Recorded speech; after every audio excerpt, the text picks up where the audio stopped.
بسم الله الرحمن الرحیم.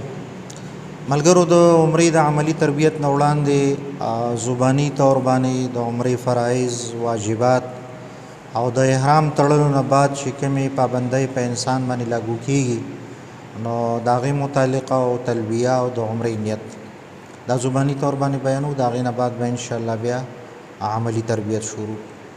نو چې عمره چې کوم دی، عمره کې دوه فرض دي.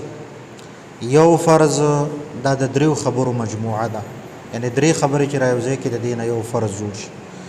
احرام تړل، نیت کول او تلبیه ویل.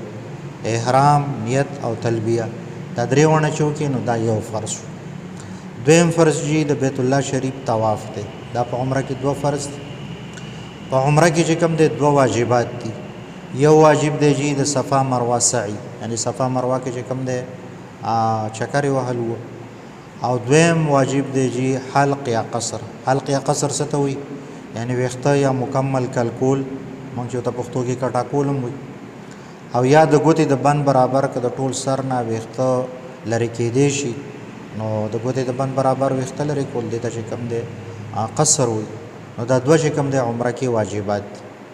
دې نه بعد جي په عمره کې د احرام نه پس به تلبیه وایي. تلبیه الفاظ دا انتهایی ضروری دي، ځکه دا تلبیه دا د معتمر او د یو حاجي ترانه ده. او د هغې الفاظ دا دي: لبیک اللهم لبیک، لبیک لا شریک لک لبیک، ان الحمد والنعمة لک والملک لا شریک لک. نو دا تلبیه دا انتهایی ضروری ده. په دې حج او عمرې سفر کې موږ ډېر داسې کسان لیدلي چې هغوی تلبیه قدرې هغوی ته نه ورځي. د تلبیې نه بعد جي عمرې نیت. د عمرې نیت یو حدیث کې دام راغلی چې لبیک عمرتن، دا یو آسان نیت دی.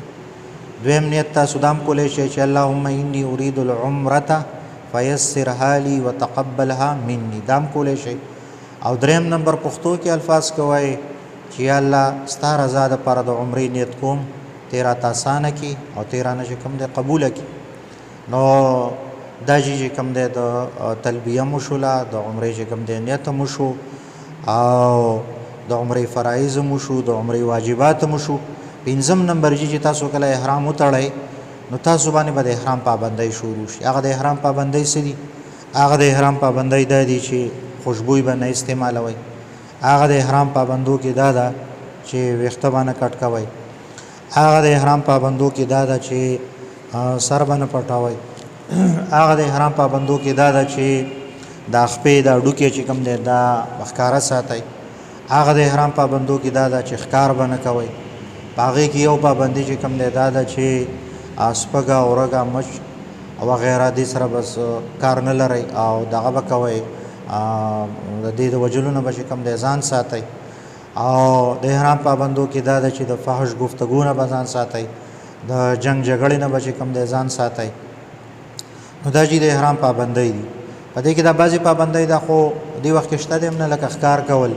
او بعضې پابندۍ داسې دي چې هغه لکه جنگ جګړه شوه، فحش گفتگو شوه، هغه خو هسې حرام دي. خو د احرام په حالت کې د هغې کې نورم چې کوم دی شدت راشي. نو دا د احرام پابندۍ شولې. البته دې کې به بیا یو نشست کې د ښځې او د سړي، د نارینه او زنانه، د هغې په احرام کې فرق، او آیا دا پابندۍ په زنانه باندې دي او که نه دي، کمې په سړي باندې دي، کمې په زنانه باندې دي، نو هغه به انشاءالله بیا یو بل نشست کې بیان.